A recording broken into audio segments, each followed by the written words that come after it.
Como os livros poéticos e os livros de sabedoria podem fortalecer o nosso relacionamento com Deus? É o que nós vamos entender no estudo de hoje, analisando trechos do livro de Salmos e de Provérbios. É agora, Escola Bíblica.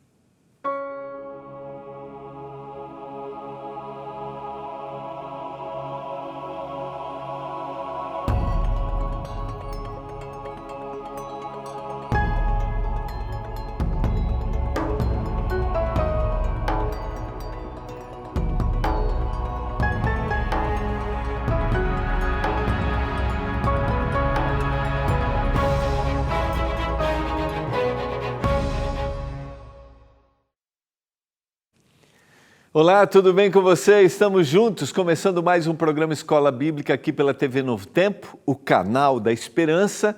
Estamos concluindo a nossa primeira semana da nova temporada Eu Creio, que é a nossa nova revista Esperança. Quero te motivar a acompanhar junto com a gente ao longo dessa semana. Nós estamos tentando dar um outro olhar para a leitura do texto bíblico. E olha, eu concluí o programa de ontem com a sensação de que precisava mais meia hora. É exatamente isso. Não sei se você teve essa impressão, você que acompanhou, quando a gente lê o texto bíblico e a gente vai mergulhando nesse texto, a gente vai analisando o texto detalhadamente, frases, expressões, que, quando a gente está estudando uma história, e qualquer outro texto, mas quando a gente vai mergulhando no texto, sempre dá a impressão de que a gente precisa sempre um pouco mais. Eu quero te motivar a ler a Bíblia, a estar com a gente e a compreender quais os planos que o Senhor tem para a sua vida. Por isso que nós temos sempre à sua disposição a nossa revista Esperança. Você pode ligar agora e pedir a sua 0 operadora 12 21 27 31 21. 0 operadora 12 21 27 31 21. Você também pode mandar mensagem para o nosso WhatsApp, é o 129 82 44 44 49. Não esqueça, eu estou falando ao longo dessa semana, quero reforçar hoje, a gente nesta temporada nós estamos motivando aí a preencher na parte final que a gente tem da nossa revista, sempre aqui um questionário. Se você preencher, pedir o seu certificado, tá? Tá aqui, ó. Preencheu, pediu o seu certificado, manda uma frase, o que você aprendeu com a revista Eu Creio. Manda uma frase para o WhatsApp do programa. É o WhatsApp do programa. Tá aí, ó, é o 12981091268. 12981091268. Manda a frase, o que você aprendeu, a mais criativa. No final da temporada, nós vamos escolher a mais criativa e aí você vai vir aqui, isso mesmo, aqui na Novo Tempo, vai passar um dia com a gente e eu vou entregar o certificado aqui no programa, você vai almoçar com a gente, vai conhecer a TV. Não importa onde você esteja no Brasil, então peça a sua revista. Então você tem que pedir a revista, pode ser também o digital, tá bom? Mas pode ser a revista física, do jeito que você quiser. Preencheu, pediu o certificado, manda a frase para a gente e aí você vai passar um dia aqui com a gente. O que você acha? O que você acha? Eu vou ter alegria de te receber aqui, tá bom? Então peça a sua revista Esperança Eu Creio, ok? Vamos orar a Deus para que o Senhor nos ilumine, porque nós vamos abrir sua palavra. Quando a gente abre a Bíblia, o Senhor fala para a gente. Hoje, o Senhor vai nos falar através de Salmos e Provérbios, a composição poética do texto bíblico. Como é que a gente tem que ler a poesia, tá bom? Vamos orar. Pai, eu peço uma bênção por cada um dos nossos telespectadores, que o Senhor cuide deles, da família deles, a realidade, a vida, os desafios, os sonhos, que agora, ao estudarmos a Tua Palavra, ela enche o nosso coração de esperança. Obrigado por Tua graça, obrigado pela misericórdia, pelo perdão que nós recebemos em Ti. Que cada um, nesse momento, entenda, receba esse perdão que vem do céu Em nome de Jesus. Amém. Quero convidar você, hoje nós vamos estudar a estrutura poética. Vamos lá, vamos conversar um pouquinho. Para você que está me acompanhando ao longo da semana, volta nos outros programas, se você não acompanhou, porque quem está acompanhando está vendo que a gente está estudando cada parte do texto bíblico, os gêneros literários, para a gente, quando lê o texto, a gente ser mais impressionado. E eu estou incentivando aqui, está tudo bem quando a gente lê um texto isoladamente, né? Mas a gente tem que cuidar, a gente não pode descontextualizar, aplicar de uma forma totalmente contrária, equivocada, sabe? Por isso estou motivando você a ler. Ontem a gente leu a história de Raabe em Josué capítulo 2. A gente passou bem rápido aqui, então leia de novo, deixa o texto te impressionar. E hoje a gente vai ler daqueles livros que eu gosto de dizer que são os mais simpáticos que a gente tem na Bíblia, tá? Que são os livros poéticos. Por quê? Simpáticos em que sentido eu quero dizer, né? É que a gente acaba se identificando nesses textos, a estrutura poética, esse abrir do coração, o autor se identificando com Deus dentro da sua necessidade. E a gente tem aqui a lista dos livros poéticos: Jó, Salmos, Provérbios, Eclesiastes, Cantares e Lamentações. Então a gente, de alguma forma, se identifica, principalmente quando a gente lê Salmos e Provérbios, né? Vamos entender um pouquinho como que a gente estuda um livro poético. Os Salmos contêm hinos de louvor a Deus por seus grandes feitos, tá? Há também lamentos, orações e revelam muito do relacionamento entre Deus e os seus filhos. Como o indivíduo se refere a Deus, como ele vê a Deus, ele abre, ele derrama o seu coração, e isso está dentro de uma estrutura poética. E a estrutura poética do texto bíblico é diferente da estrutura poética que a gente tem na nossa língua, no português. Lógico que quando a gente lê uma tradução, mas dá para a gente identificar. Por exemplo, a gente pode ter uma ideia que complementa a outra, a gente pode ter um paralelo, uma comparação. Na nossa estrutura poética, a gente tem uma base de rima, então a poesia está dentro de uma rima. Dentro da cultura bíblica é diferente. Então, você vai ver que a gente tem comparação de um indivíduo que é justo e de um indivíduo que não é, o ímpio. Então, o justo recebe essa bênção, o ímpio acontece isso, né? Ou ele vai complementar uma ideia. Então, ao ler, a gente tem que ter essa percepção. Quando a gente lê os provérbios, por exemplo, a gente não tem uma verdade definitiva, mas é um livro de sabedoria, então a gente tem uma grande possibilidade. O que é uma verdade definitiva? Não, é isso e isso vai acontecer. Vou dar um exemplo aqui. Ensina a criança no caminho que deve andar e quando crescer não se desviará dele. Então, essa é uma sabedoria, e há uma grande possibilidade, mas é possível que ele abandone? É possível que ele abandone. Então, não é uma verdade definitiva, mas é uma verdade importante para a vida. Agora, ele nunca vai esquecer daquele caminho que ele aprendeu, aquilo que ele foi ensinado. Então, a gente tem que ler e ter clareza do que o autor bíblico quer dizer com isso, quando ele está usando esse gênero literário. A maior parte da linguagem dos Salmos é intencionalmente emotiva e metafórica, ou seja, é ilustrativa, ele vai ilustrar, tá? Por isso nós precisamos entender que nem tudo terá um sentido literal. A gente usa a mesma estratégia quando a gente vai ler as parábolas. Ele está ilustrando. E eu quero ler com você o Salmo 67. Então, pega a sua Bíblia aí e vamos ler o Salmo 67. Só para a gente lembrar que essas eram composições poéticas numa estrutura musical ou composições musicais numa estrutura poética que o povo cantava na sua peregrinação. Então, o autor colocou música. Então, eles cantavam isso e esse era o abrir do seu coração. Salmo 67, verso 1, a gente escolheu um salmo que não seja muito longo, tem muitos salmos, todos os salmos, né? Mas que a gente poderia aqui se deter e analisar. Esse é um salmo de gratidão. Então, o povo vai render graças ao Senhor. Mas vejam que existem propósitos nesse render graças, nesse dizer assim, obrigado, Senhor, pelas bênçãos.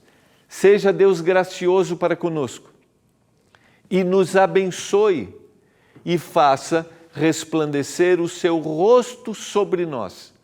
Para você que lê a Bíblia normalmente, este primeiro verso, faça resplandecer o seu rosto sobre nós, é o que está em Números capítulo 6, versos 24 a 26, que é a bênção sacerdotal. Faça resplandecer o teu rosto sobre nós. Então ele está pedindo.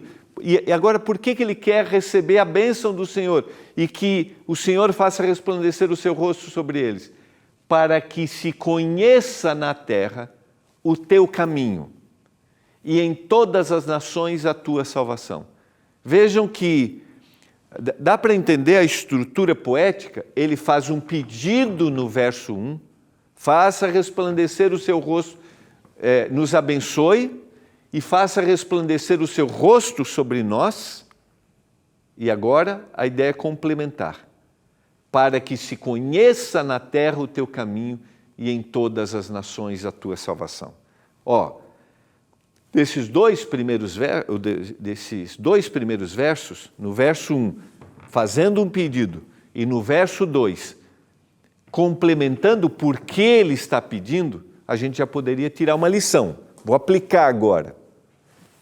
Senhor, nos abençoe, faça resplandecer o teu rosto sobre nós, para que a gente abençoe a todas as nações. Qual é a grande ideia daqui inicial do Salmo? Nós queremos ser abençoados para abençoar outras pessoas. Dentro do cristianismo, vou um pouquinho mais longe, tá? Dentro do cristianismo, dentro do propósito divino, a bênção que eu recebo em todas as áreas da vida tem um ideal, um objetivo, para que outras pessoas sejam abençoadas. A luz que ele traz sobre mim é para irradiar em todas as nações. Esse era o propósito do povo. O povo existia para que as nações olhassem e dissessem assim, eles acreditam nesse Deus. E aí eu pergunto para você, por que nós buscamos bênçãos pessoais? Por que nós queremos ser abençoados? É para que outros sejam abençoados ou isso está centralizado em nós mesmos? Sempre a bênção em todas as áreas vem para que outros sejam abençoados. Vamos na sequência analisar esse salmo. Louvem-te os povos. Ó Deus, louvem-te os povos todos. Alegrem-se e exultem as gentes, pois julgas os povos com equidade e guias na terra as nações. Louvem-te os povos, ó Deus, louvem-te os povos todos. Tem uma coisa importante aqui, você que tem acompanhado a gente, você percebe como numa estrutura poética aqui, né, musical, há uma repetição. E qual é a repetição que a gente tem aqui? Uma vez, louvem-te os povos, ó Deus. Duas vezes, louvem-te todos os povos. E aqui, na parte final, louvem-te os povos, ó Deus. Louvem-te os povos todos. Ele começou com a mesma ideia do texto e ele conclui com a mesma ideia no texto. Por quê? Ele recebeu a bênção, ele abençoou os outros, e agora, por essa bênção que ele recebeu, todos os povos reconhecem a Deus e louvam a Deus. Olha que coisa impressionante. Se a gente aplicar isso de forma pessoal, muitas pessoas podem reconhecer e louvar ao Senhor através daquilo que eu estou oferecendo. Sequência do Salmo 67, versos 6 e 7. A terra deu o seu fruto e Deus, o nosso Deus, nos abençoa. Abençoe-nos, Deus, e todos os confins da terra o temerão. Vejam qual é a ideia do Salmo. Ele clama pela bênção. Ele pede pela bênção, mas se repete no verso 6 e 7. Ele quer que todos sejam abençoados pela bênção. Viu como repetiu de novo? Abençoa-nos, nos abençoa, abençoe-nos Deus, e todos os confins da terra o temerão. Eles reconhecerão o Senhor por causa da bênção que o Senhor está me dando. Essa é a ideia central do Salmo 67.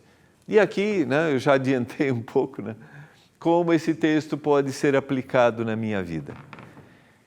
Primeiro, eu clamo a bênção do Senhor, recebo essa bênção, e por receber essa bênção, agora todas as pessoas que vivem ao meu redor são abençoadas. E a pergunta é, você tem clamado pelas bênçãos do Senhor? Você tem recebido as bênçãos do Senhor? Esses dias encontrei uma pessoa, eu perguntei para ela assim, você tem algum pedido para fazer? Porque eu queria orar. Ela falou, não pastor, hoje eu não tenho pedidos. Hoje eu só quero agradecer pelas muitas bênçãos que Deus tem me dado. Que bênção, que bênção. E aí vem a pergunta, você tem agradecido pelas bênçãos? E as bênçãos que você tem recebido? As pessoas têm recebido bênçãos, por isso que você recebeu? Aí o Salmo se tornou, pensa bem, o autor bíblico escreveu, ele abriu o seu coração, ele compôs um hino para cantar isso, mas ele quer que toda a terra reconheça o Deus verdadeiro. Nunca no texto bíblico o sucesso da vida será baseado nos meus desejos pessoais, na concentração daquilo que eu conquisto. Sempre o sucesso dado para o indivíduo na Bíblia será para que outros sejam abençoados. A gente precisa, diante do mundo que a gente está vivendo, uma vida centralizada no indivíduo mesmo. Agora vamos estudar um provérbio. Como a gente estuda um provérbio? Entender o período histórico em que o provérbio foi escrito. Sempre a gente analisa esse período histórico e também o contexto cultural precisa ser considerado. E a gente tem vários provérbios que são usados às vezes incorretamente, aplicados de forma incorreta, sem ser analisado esse contexto cultural. O estudo dos provérbios pode ser feito por grupos de temas, como, por exemplo, provérbios que falam de oração, provérbios que falam de justiça, ou estudo dos personagens como o justo e o ímpio, o sábio e o tolo. E a gente tem essa descrição muito clara quando a gente vai ler o livro de Provérbios. E é interessante se a gente pegar, e eu poderia citar aqui, é como se a gente tem, por exemplo, provérbios que como se um pai estivesse ensinando o filho mais jovem que precisa aprender, que precisa descobrir quais são as ações corretas, as advertências do que ele deveria fazer, do que ele não deveria fazer. E a gente tem inúmeros provérbios que vão destacar. Eu vou dar um exemplo aqui, tá? Está lá, capítulo 1, verso 8. Filho meu, ouve o ensino de teu pai e não deixa a instrução da tua mãe. Verso 10. Filho meu, se os pecadores querem seduzir-te, não consintas. Se disserem, vem conosco, embosquemo-nos para derramar sangue, espreitemos, ainda que sem motivos inocentes, traguemo-los vivos como o abismo inteiro. E ele vai repetir isso. E lá no verso 20, ele dá uma identificação, ele personifica o que ele vai dizer que é sabedoria. Grita na rua a sabedoria, nas praças levanta a voz. Como se a sabedoria aqui, para a descrição do autor bíblico, fosse um personagem.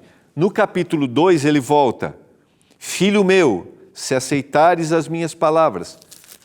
E ele está orientando como aquele que precisa ensinar o mais novo caminho. Verso 3, o capítulo 3, verso 1. Filho meu, não te esqueças dos ensinos.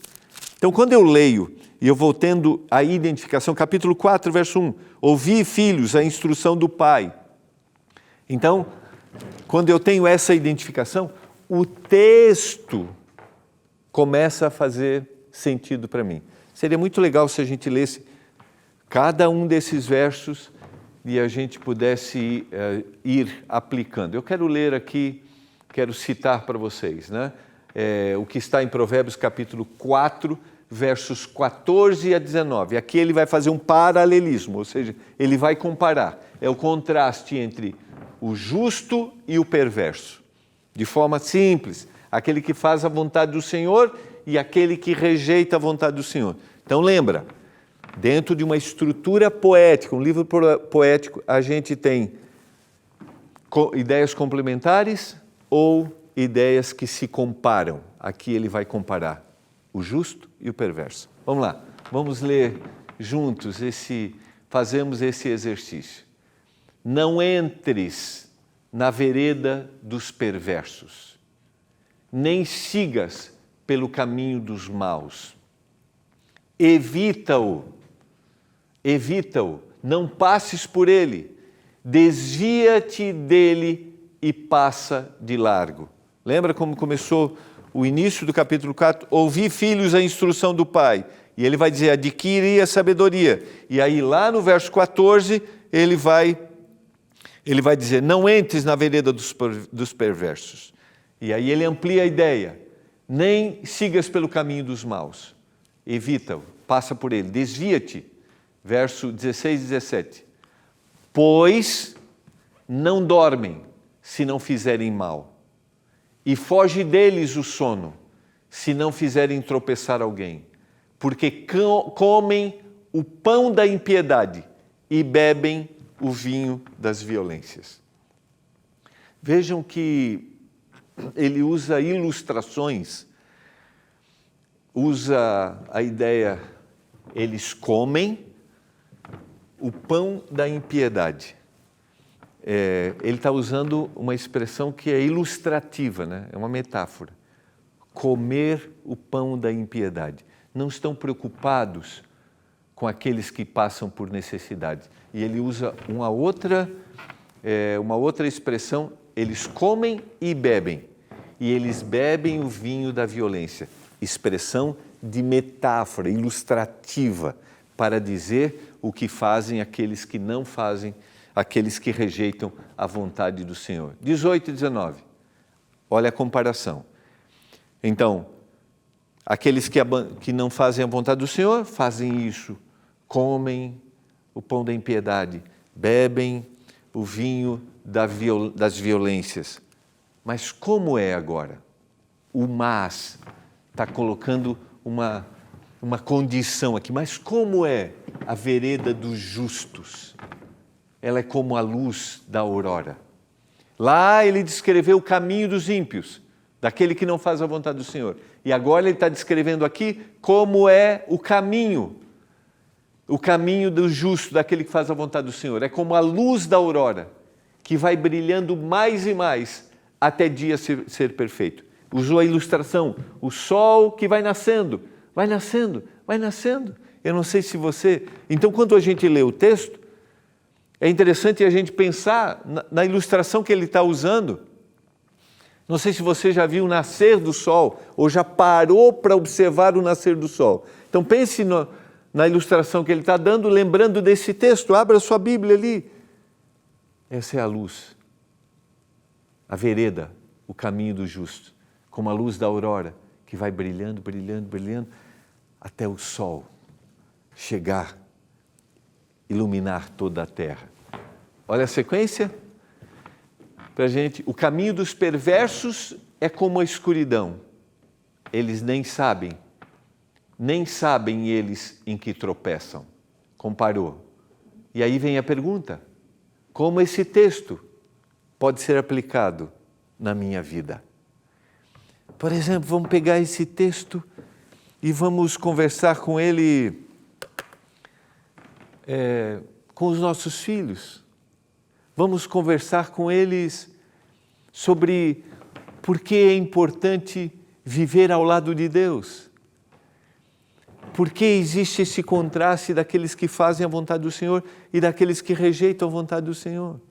Vamos dar exemplos para isso, mas antes vamos fazer a reflexão da nossa vida. E eu pergunto para você hoje, como tem sido o seu caminho? Como têm sido as suas escolhas nos últimos anos? Eu estou falando para você que anda por caminhos tortuosos, ruins, escuros, não sabe onde está pisando. Você que tem comido o pão da impiedade, bebido o vinho das violências, esse tem sido o seu caminho? O Senhor usa o provérbio para que eu faça uma reflexão e agora eu mude de atitude.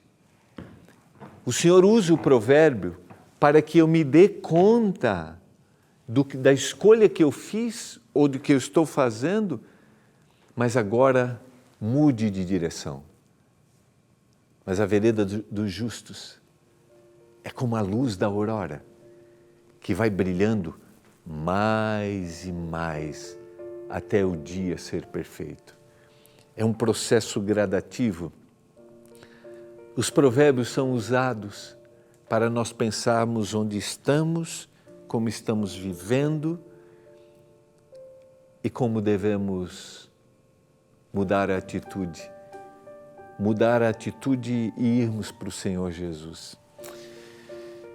Quando a gente prepara uma revista, quando a gente compartilha uma verdade bíblica, nós temos esse propósito. A palavra de Deus vai mostrar onde eu estou e o que eu preciso fazer para mudar de direção.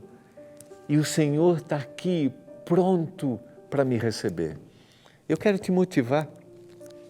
Peça a sua revista Eu Creio, a sua revista Esperança Eu Creio. Entenda os propósitos que o Senhor tem para a sua vida.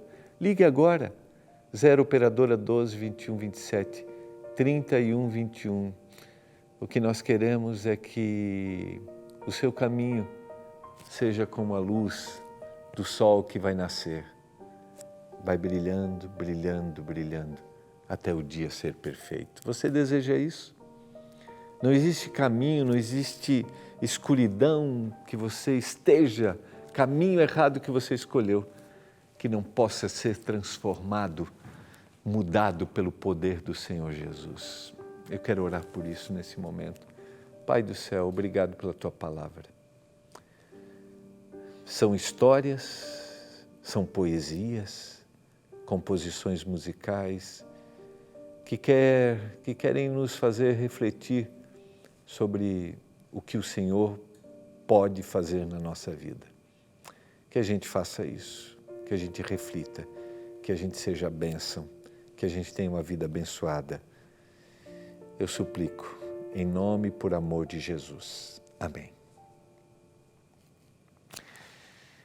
Foi muito bom, mas segunda-feira tem mais. Quero desejar para você um final de semana muito feliz. Descansa, tá? Descansa, vai à igreja, vai, curta a família, passeia, tá bom? E segunda a gente se encontra às 7h30 da noite. Tchau.